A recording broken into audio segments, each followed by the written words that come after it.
All right, this is Julia Muggia from Universal Generic. Take it away.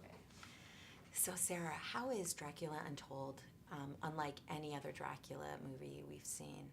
Well, I think it's about, I think what makes it so different is that it's an origin story. So it's about pulling apart this myth and looking at the man behind the legend. That's so cool. Describe the story of Dracula Untold to us.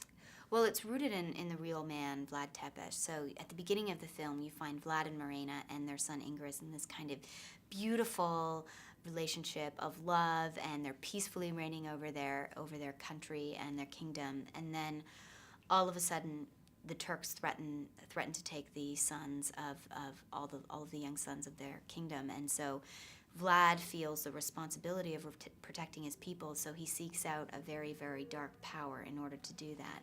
And so after that, the events are set in motion for him to slowly become a vampire. And Morena, of course, has to decide whether or not she's going to stand by him. Talk about Morena and the source of her strength and just the type of person she is. Well, I think Morena kind of serves as the moral compass for the film. And I think she's a very strong woman who has strong convictions, and she believes in fighting for what's right. And that's what I really connected with about her.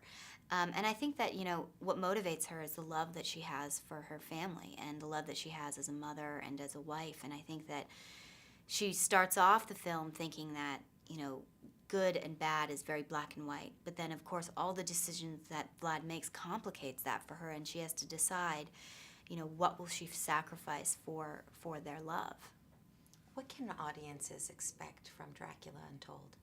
I think audiences can expect to be taken on this kind of adventurous ride, and there's a lot of kind of action and fighting and, amazing special effects, but I also think they're going to fall in love because our story really has a powerful message of love at the heart of the film.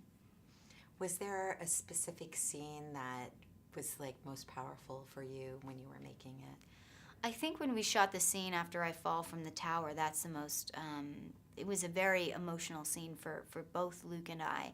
And I remember at the time not being able to sleep the night before and then not being able to sleep for the next kind of day after we shot the scene because my emotions were so heightened and I was just kind of running on adrenaline.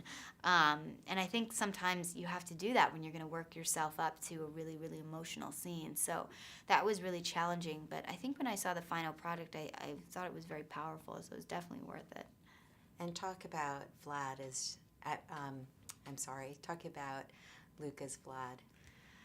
When I first met Luke, it was in our screen test, and I knew instantly that we had a connection and that we would be able to do something very kind of powerful and special with our love story.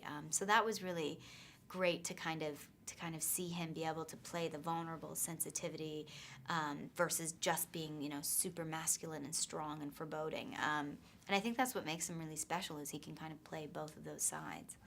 That's great. Okay, we're done with part one. Okay.